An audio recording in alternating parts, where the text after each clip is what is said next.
तो welcome back कीजिएगा फिर से धमाकेदार वीडियो का। इस वीडियो में कक्षा 12वीं वालों का फिजिक्स का पेपर देख लीजिएगा। आपको इस वीडियो कम्प्लीटली फिजिक्स का पेपर कंप्लीट होने वाले। चलिए थोड़ा जूम कर देते हैं ताकि जो क्वेश्चन है आपको साफ साफ दिखाई दे। तो डी सेट का पेपर है, चलिए कंप्लीट करेंगे। तो इस हिंदी इंग्लिश बाइजन दोनों में आपको पेपर रहने वाला। तो देख लीजिएगा, ये रहा आपका हिंदी इंग्लिश बाइजन दोनों में आपके निर्देश वगैरह। चलिए फटाफट आपके क्वेश्चन कंप्लीट कर लेते हैं। 210 आपके पेपर का कोड रहने वाला है। तो वही सबने बता दिया, अगर आप इस पेपर को अच्छे तरीके से कंप्लीट कर लेते तो वही आपके अच्छे मार्क्स आ जाएंगे फिजिक्स के पेपर में। जल्दी से फटाफट वीडियो को लाइक एंड चैनल को सब्सक्राइब कर लीजिएगा। तो वही देख लीजिएगा, यहाँ पर है पहला क्वेश्चन है सही विकल्प चुनकर लिखना है। चलिए कंप्लीट करेंगे। 7 नंबर आपके पहले क्वेश्चन में है। तो वही पहला क्वेश्चन देख लीजिए क्या कह रहा है। पहला क्वेश्चन है आपका पी एन संधि डायोड में अपक्षय पर्थ की मोटाई लगभग होती है। तो इसमें 10 की पावर -3 मीटर है, 10 की पावर -4 मीटर है, 10 की पावर -5 और 10 की पावर -6। तो इसमें 10 की पावर -6 करेक्ट आंसर हो जाएगा। इसके बाद नेक्स्ट दूसरा आ जाता है। दूसरा क्वेश्चन है, यहाँ पर देख लीजिएगा, परमाणु का नाम के मॉडल किसने दिया। तो किसने दिया था? जे टॉमसन ने दिया था, अर्नेस्ट रदरफोर्ड ने, नील्स बोहर ने, जेकब बामर ने। तो इसमें करेक्ट आंसर हो जाएगा अर्नेस्ट रदरफोर्ड ने। ठीक है, इसका करेक्ट आंसर बी ऑप्शन हो जाएगा। इसके बाद नेक्स्ट क्वेश्चन की ओर चलते हैं। नेक्स्ट क्वेश्चन देख लीजिए, आपका नेक्स्ट क्वेश्चन है तीसरा। ट्रक में ड्राइवर के साइड में लगा दर्पण होता है। तो इस अवतल दर्पण होता है, उत्तल दर्पण, समतल दर्पण, इसमें से कोई नहीं। करेक्ट आंसर हो जाएगा उत्तल दर्पण। तो इसमें आपका उत्तल दर्पण, ये आपका तीसरा क्वेश्चन रह गया। देख लीजिएगा, ये देख लीजिएगा, एक प्रकाश स्रोत से प्रकाश निम्न रूप से निकलता है। तो इस इलेक्ट्रॉन द्वारा प्रोटॉन, न्यूट्रॉन और अल्फा कण। तो इस करेक्ट आंसर अल्फा कण लगा लीजिएगा। ठीक है, इसके बाद चौथे का बी ऑप्शन हो जाएगा उत्तल दर्पण। ठीक है, जो ड्राइवर है के जो ट्रक के ड्राइवर के साइड में लगा दर्पण रहता है उसमें उत्तल दर्पण कहते हैं। इसके बाद आता है ग्रीन हाउस प्रभाव का कारण। तो इस ग्रीन हाउस प्रभाव का कारण अवरक्त किरणें, एक्स किरणें और पराबैंगनी किरणें और रेडियो तरंग है। तो इस करेक्ट आंसर हो जाएगा इसका अवरक्त किरणें। इसके बाद नेक्स्ट जाता है छठवां, प्रेरित धारा की दिशा ज्ञात की जाती है। लेंज के नियम से, फ्लेमिंग के दाएं हाथ के नियम से, ए बी दोनों, फ्लेमिंग के बाएं हाथ के नियम से। इसका सी ऑप्शन करेक्ट आंसर हो जाएगा ए बी दोनों। इसके बाद नेक्स्ट क्वेश्चन की ओर आ जाते हैं। नेक्स्ट है आपका सातवां। तो सातवां क्वेश्चन है आपका, देख लीजिएगा, एक गतिमान आवेश उत्पन्न करता है केवल विद्युत क्षेत्र, केवल चुंबकीय क्षेत्र के, विद्युत एवं चुंबकीय क्षेत्र दोनों, कोई नहीं। करेक्ट आंसर हो जाएगा विद्युत एवं चुंबकीय क्षेत्र दोनों। तो वैसे आपका सातवां का सी हो जाएगा करेक्ट आंसर। इसके बाद नेक्स्ट जाता है, नेक्स्ट देख लीजिएगा इंग्लिश मीडियम में। तो वैसे इंग्लिश मीडियम वाले स्टूडेंट देख लीजिएगा। चलिए इसके बाद नेक्स्ट क्वेश्चन की ओर चलते हैं। तो वही नेक्स्ट क्वेश्चन देख लीजिएगा, ये रहा आपका नेक्स्ट क्वेश्चन। तो वही नेक्स्ट क्वेश्चन है आपका क्वेश्चन नंबर दूसरा।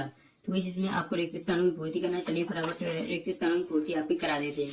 तो वही इसमें देख लीजिए, पहला रिक्त स्थान है, देख लीजिए, पहला है सभी गेट डॉट डॉट संख्या पर आधारित है। कौन सी? वाइनरी। इसमें लिख देना है वाइनरी, बाइनरी संख्या पर आधारित है। इसके बाद नेक्स्ट है प्रकाश विद्युत प्रवाह में प्रकाश ऊर्जा का डॉट ऊर्जा में रूपांतरण होता है। तो इस कौन सी ऊर्जा में? विद्युत ऊर्जा में होता है। तो इस उत्तर हो जाएगा विद्युत ऊर्जा में रूपांतरण होता है। इसके बाद नेक्स्ट जाता है तीसरा, यह एक स्वस्थ नेत्र के लिए स्पष्ट दृष्टि की न्यूनतम दूरी डॉट डॉट होता है, जो होती है, कितनी होती है? 25 सेंटीमीटर होती है। तो इसमें लिख देना 25 सेंटीमीटर। इसके बाद आता है चौथा, विद्युत स्फुलिंग के निकट डॉट डॉट की गंध निकलती है। किसकी गंध निकलती है? ओजोन की गंध। तो इसमें लिख देना ओजोन। इसका ओजोन करेक्ट आंसर हो जाएगा। ठीक है, ओजोन लिख दीजिएगा। इसके बाद है पांचवा, उच्च ऊंचाई ट्रांसफार्मर की प्राथमिक कुंडली में फेरों की संख्या होती है की तुलना में डॉट डॉट होती है, कितनी होती है? कम होती है। तो इसमें लिख दीजिएगा कम। इसके बाद नेक्स्ट जाता है, नेक्स्ट जाता है आपका छठवां, विद्युत परिपथ में वोल्टमीटर को डॉट डॉट में जोड़ते हैं। तो इस कौन सी? समांतर श्रेणी में जोड़ते हैं। तो इस उत्तर हो जाएगा समांतर श्रेणी में। तो इसका उत्तर हो जाएगा समांतर श्रेणी में। इसके बाद आ जाता है सातवां, किसी विलगित निकाय का आवेश सदैव डॉट डॉट रहता है। कैसे रहता है? संरक्षित रहता है। उत्तर हो जाएगा संरक्षित। संरक्षित इसका करेक्ट आंसर हो जाएगा। ठीक है, तो इसे लिख लीजिएगा। ये आपके कंप्लीटली आंसर हमने रिक्त स्थानों को करा दिए। चलिए इसके बाद नेक्स्ट देखेंगे। नेक्स्ट है आपके fill in the blanks English medium में। इसके बाद क्वेश्चन आ जाता है 3। क्वेश्चन 3 में देख लीजिएगा, आपको सही जोड़ी का मिलान करना है। चलिए फटाफट सही जोड़ी आपकी मिला लेते हैं। तो इस पहला है वामन श्रेणी। वामन श्रेणी का हो जाएगा दृश्य क्षेत्र। ठीक है, पहले का यहाँ से मिला देना डी ऑप्शन से। दूसरा बीटा कण, बीटा कण का हो जाएगा न्यूट्रॉन। इसके बाद है रेडियो तरंग। तो इस रेडियो तरंग का हो जाएगा। तीसरे का दोलित्र परिपथ, विद्युत परिपथ। इसके बाद चौथा स्नेल का नियम। स्नेल का नियम हो जाएगा प्रकाश का अपवर्तन। इसके बाद पांचवा दृश्य प्रकाश। दृश्य प्रकाश का हो जाएगा पांचवा का न्यूटन, यहाँ से बी ऑप्शन से। इसके बाद है धारतीय प्रतिघात। तो इसका मिला देना आपको 1/2। ठीक है, तो इसे यहाँ से मिल जाएगा। सातवां है साइमन। साइमन का मिला देना विद्युत चालकत्व से। तो वैसे आपकी 7 नंबर की सही जोड़ियां देख लीजिए, हमने नंबरिंग कर दिया, फटाफट इनकी स्क्रीनशॉट ले लीजिएगा। चलिए इसके बाद नेक्स्ट क्वेश्चन की ओर चलते हैं। नेक्स्ट इंग्लिश मीडियम में सही जोड़ी आपकी। इसके बाद है क्वेश्चन 4।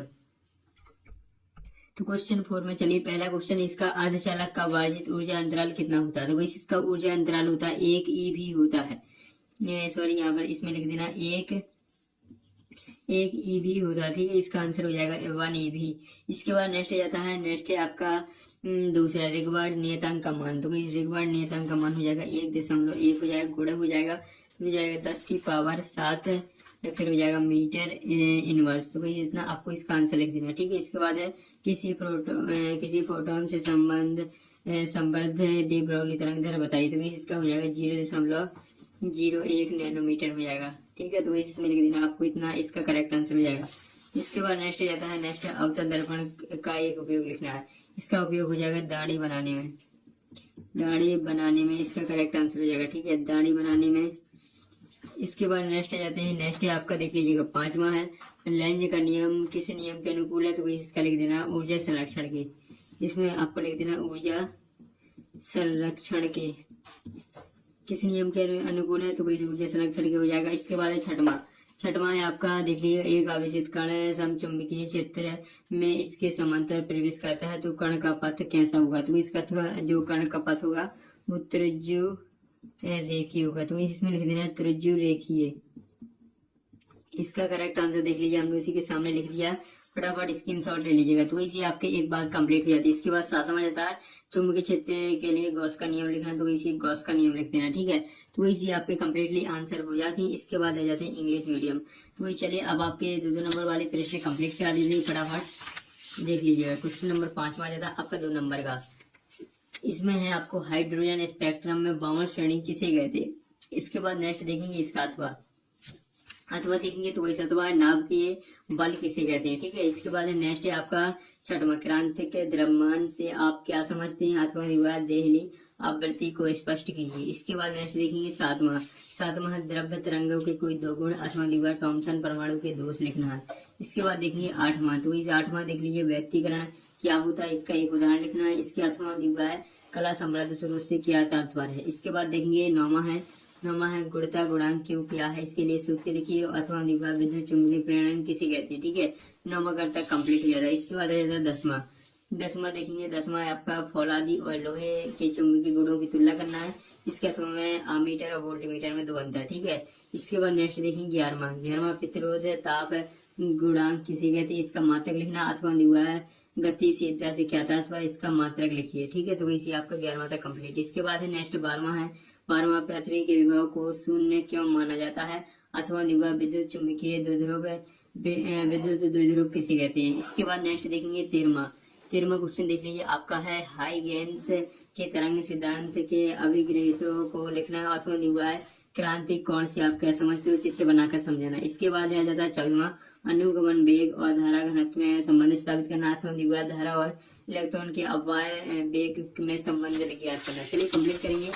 इसके बाद 15वां है किरचॉफ के नियम को लिखना है अथवा उसकी व्याख्या भी करनी है। अथवा दिवा के देख लीजिएगा ये अथवा किसी सेल के आंतरिक प्रतिरोध टर्मिनल वोल्टता एवं विद्युत धारा में संबंध स्थापित करना। इसके बाद जाता है 16वां। तो इसी रहा आपका 16वां का स्क्रीनशॉट ले लीजिएगा।